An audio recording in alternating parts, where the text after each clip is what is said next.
Hello, everyone. It's me, Kirsten, and this is the It's Giving Mystical podcast. And this is your podcast for the week ahead, the week of February 27th. February, where'd you go? And yet, have we been here forever? I hope you guys are doing well. There's so much snow, and it is really interesting that last week, right? The message came through so clearly like, hold the pose, hold the pose. And even Mother Nature was like, shh. When we woke up and saw all that snow, it was like the whole world hushed. The whole world felt quiet. And at the same time, I find it very hopeful, the snow, the way it washes everything clean. And when I woke up, whatever morning it was that we got that 2 feet of snow, I just had this feeling like, okay, well, how bad could it be? Like, how bad could it be? And there's just this awe with which you perceive or invite in or engage with Mother Nature, where you think it reminds me of the whole dolphins in the canal thing, right? During COVID, when we were like, listen, we're ruining the earth. And then we just paused for a couple of months and so many things righted themselves. The harmony of the world wants to be in harmony, it wants to find rhythm and flow. And sometimes, maybe all the time, we can get out of the way and watch with wondering eyes as things find their balance point. Wouldn't it be great if we could do that with ourselves? Like, wouldn't it be? I guess that's the whole point. Wouldn't it be wonderful if we could like perceive our lives and just think for a second, wait a minute, what if I stop efforting so much? What if I get out of the way? What if I watch with curious eyes at what is trying to be seen, be shown, become, blossom into? We are so sticky. We are such a sticky people, and we get so stuck on the way it's supposed to be and who we're supposed to be and how it's supposed to look and how we're supposed to look. And it would just be, it's a great blessing from the weather, from the snow, to say, let it be what it wants to be. It doesn't take away the essential quality of spring. Like, just because we have 2 feet of snow, just because we got more snow this morning, doesn't mean that spring is not here. And you feel it. Those of us in Jersey, you can really feel it. You go outside and there's so much snow, it's piled all around, and the birds are like, what snow? It's springtime. The birds are wild. And for me, I find that really hopeful. And you can just feel it's like such a great metaphor illustration of this moment we're in, where we're blanketed in snow. We will always live here. And then the birds are just bursting with life and energy and trying to find their way to sustenance, to springtime. And you're like, oh yeah, the whole earth is like that. This part of the earth is like that. It's like gearing up for springtime, gearing up for the emergence. So I hope that you feel that in some way. I hope in some way you have the sense of, okay, yes, February lasts forever, and also it's over in a blink, and in like a lion, out like a lamb. That's a beautiful saying for a reason, and so accurate, so March, on brand for March. And I'm curious about noticing these last few days of February, this last pass in February, where have things shifted for you? Tell me about your perspective. Tell me about your intuition. Tell me about what is true for you and what you know and how your knowing has shifted. We could have a whole podcast on that. It's been a very interesting month. But there's something at the past week or so, maybe 2 weeks, yeah, like a good part of this month, I just felt so draggy, uncharacteristically draggy. Like, I don't really want to go to yoga, and I don't really want to eat anything besides donuts, and I don't really want to get dressed, and I want to wear my sweatpants all the time, not feeling any kind of sexy sparkle. And then this morning I woke up and I was shoveling more snow and I had music playing and just the right song came on and I was like, hey, what? Hey, springtime. And the birds were everywhere. And we're on the cusp of hummingbird medicine, the initiation into hummingbird medicine that is going to begin on Friday for those of us walking the medicine wheel. And you can just feel that something percolating, that kind of lightness returning in some way. We watched Miracle on Ice. You remember the story of like the 1980 Olympic hockey team. And it was really interesting to watch that for so many reasons. Just hockey is just having a moment right now.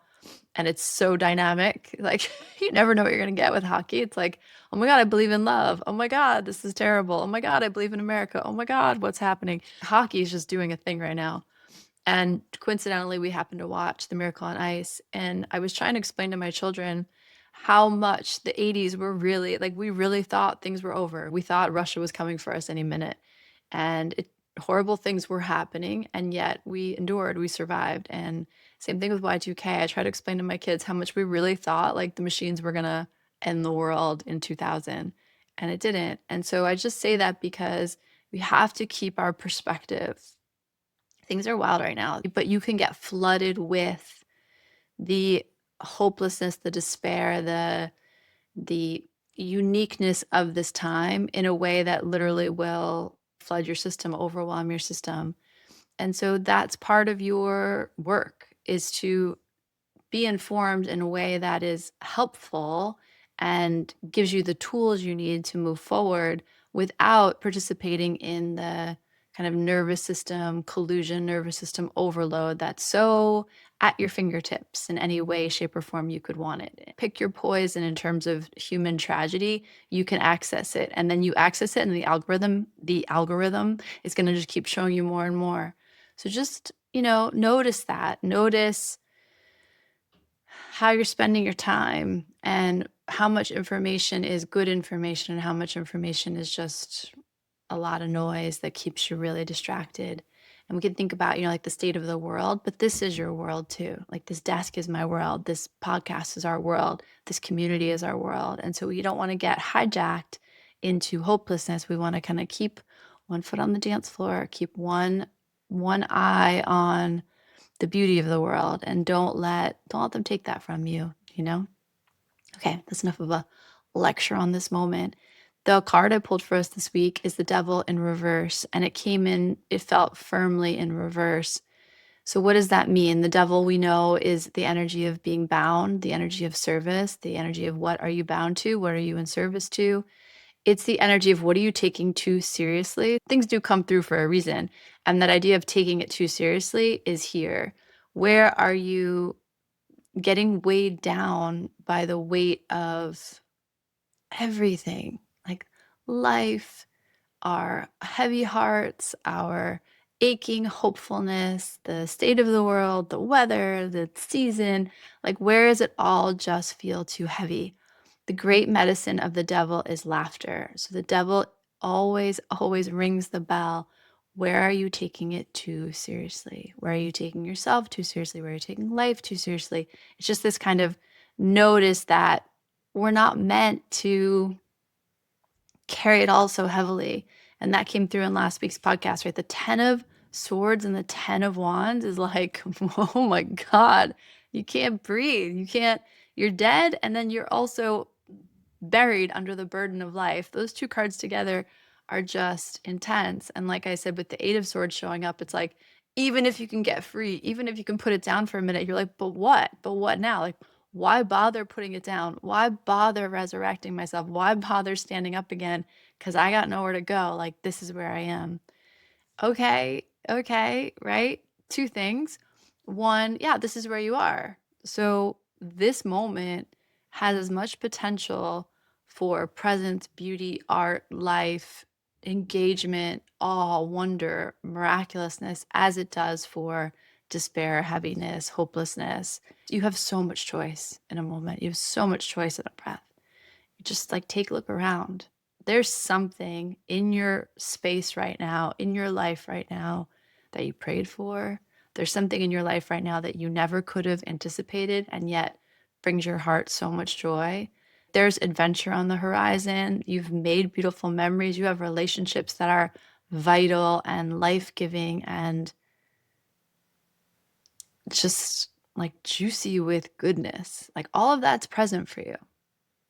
And you can focus on that, or you can focus on all the fucking chaos, excuse my language. And the devil's like, just notice that every breath, every moment is a choice. Just notice what you're heavy with, and just notice where you're kind of like in shamanism, we would talk about this idea of collusion. Like, what's the story you're colluding in? What's the myth that you are pouring your energy into? What is the myth you're pouring your energy into? Is the myth it's over? Is the myth I'm going to fight another day? Is the myth, oh my God, I don't even know what beautiful thing could happen. I don't even know what we might create together in this new evolution, this new moment, this new world that we're all creating together.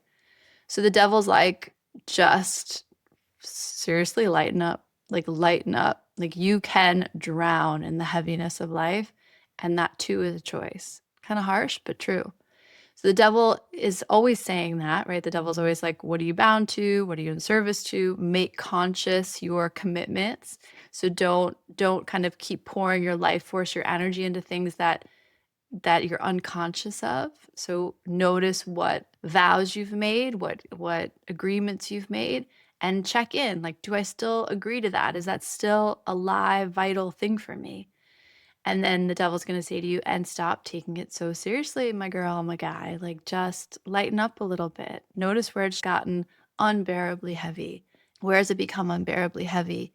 And what might shift to not move that way, to not have to walk or live that way?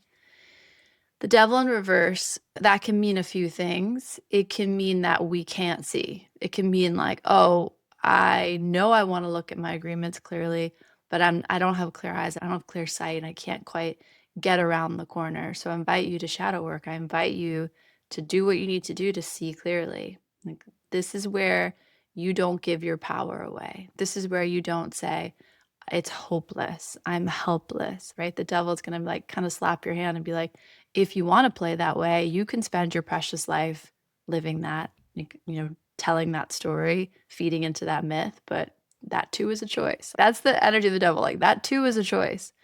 So when the devil comes in reverse, it can be an invitation to slow down, check in. What am I not seeing clearly? The beautiful devil in reverse is you finally let it go. You finally cut those chains. You finally slip off the cuffs. You finally are free in some dimension of your life where you've been struggling to be free for a long time. That is what I felt when I pulled the card when it first came onto the desk.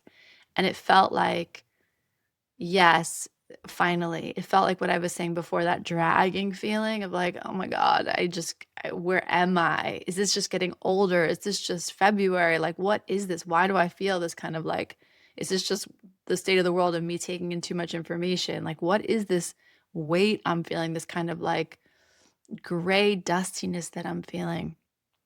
And the devil is the response of, it's the last vestige, it's the last exhale, it's the last chain. Like, I really have that feeling of like slipping the chain off and being like, you know what? I don't do that anymore. I'm rewriting that commitment.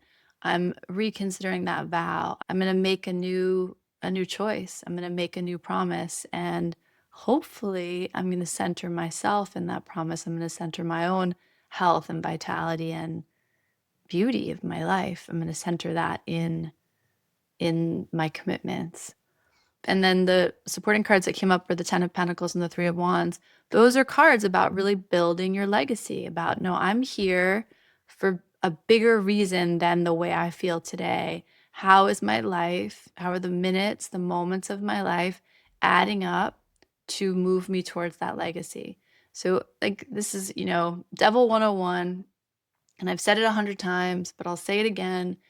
Why do I make dinner for my kids every night? I don't even like cooking that much. I like eating, but I don't really like to cook. I certainly don't like to clean up the kitchen every night. And yet, my devotion is to my children. That dinner time holds a powerful significance in my life and in the center of our family. We cook, we sit down, we share our lives together. We are nourished by the love and the health and the vitality that comes to us through that food. It matters to me that we sit down, even if we sit down in front of the TV and watch a show together. We've been watching Traders together, which is like so like good, juicy TV fun. And we sit down and watch that together, even if we're not having like a super deep conversation. There's the shared experience, that shared time, that pause in our day, no matter what else is happening, is dinner time.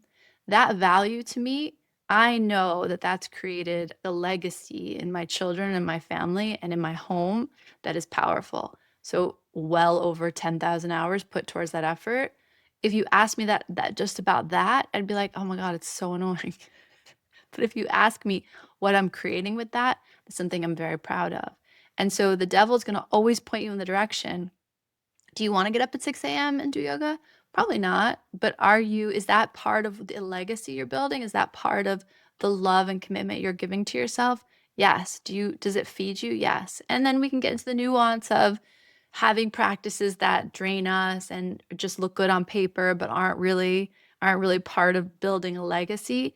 And then we talk about devotion and discipline of like doing the thing even when it's hard, even when we're tired, even when we might wish to take a nap instead, because we're building something, because we are dedicated to something bigger than this moment. And we know that what we're doing in this moment is building towards something that really deeply matters to us. And again, like same thing, we can get into the illusion of it. We can get into the rightness, the wrongness. It's not, it doesn't matter. It's not about arriving at the thing. It's not about saying, okay, I've cooked my last dinner. Best of luck in the world. Don't forget to make dinner for your children. Like it's not about that. It's about, I'm going to move with this thing while it's alive. I'm going to move towards it. I'm going to build my steps towards it, build this thing, offer myself to this thing, and then know when it's complete. Like know when that commitment is done. And that is the energy of the devil. And there's something about this week that feels like you are ready to make new commitments, ready to make new vows, ready to be in service in a new way. And it kind of makes sense. It makes sense, this whole trajectory of this year so far, shaking things off, the finality of the wood snake, the physical transformation that was necessary there, and the clarity. So this is like where that Eight of Swords comes in, that clarity of, oh, I'm beginning to see what I want next, and I'm going to begin to make choices that align with that. No more excuses. Like, no more blaming the world, no more blaming other people, no more blaming our situation. This matters to me, and so my energy goes towards it. This is important to me. This is a commitment I'm making, and so I structure my days to meet that. That's the devil. It's very clean. Devil reversed is a beautiful energy of, oh, sorry, I didn't mean to whistle. I meant to exhale. It's a big exhale into, okay, girl, okay, guy, like I see this now and I'm clear and I'm not confused anymore. And then I would just offer you again, devil reverse. Like there's passion and excitement here. And also let there be levity here. Let there be fun here. It's just what I was just saying. Don't do the thing because you're supposed to do the thing. Do the thing because this is where you want to be. This is how you want to live. This is what you want to go to bed tonight and look back on your day and be like, I did the thing. I did the thing. I filled the heart space with the good energy. I was true to myself. I was in integrity. I did what I said I was going to do. I did what I came to do, and I can sleep well tonight. I can rest well tonight. That is the energy. So there's this sense of gathering yourself back together, seeing with clear eyes what you're committed to, and enjoying the journey towards it. Like we really, really, really, really want to shake off the things that we're supposed to be doing that don't align with who we want to be in the world. There's an authenticity gap that we're trying to narrow, that we're trying to trust in, because that is an act of faith to say, like, it's enough for me to be aligned with the life I want to live, that is enough. That is more than enough, that's actually the gift. That's actually the movement. Okay, so devil reverse, hey friend, hey good friend. He's like, you're done with me for a minute. You get a break from me for a minute. That feels really good. Super, super encouraging energy to shake loose from an addiction, to change a habit, to start a new habit. So the devil reverse is really a beautiful support from the universe, from the world, to see clearly what is destabilizing you or draining you, and cutting that off right there, right now. Like no more of that. Like I don't play that game anymore. That's the energy of the devil. I hope this is helpful. I hope you enjoy these last few enjoy these last few days of the High Priestess and Hangman time. And the Empress in like a lion, the Empress, and what did we say? The Death card coming in March is like, and we'll get into it in the long range forecast, which might be a little late because I'm going to be in Hummingbird up until Monday. But the Empress and the Death card, it's like I don't know what you call that, but when you like clear the crops, what's that thing, like the sickle that the Grim Reaper, or maybe it's the Reaper that the Grim Reaper holds. It's like that. It's like clearing the decks, clearing the harvest, preparing the beds for what's next. So it kind of aligns with this energy. I send you so much love. I send you the energy of the birds and springtime. Wherever you are, nothing lasts forever. Like, nothing lasts forever. Life keeps lifing. You keep trying to find your way to freedom. And aho, man, aho. Talk to you soon.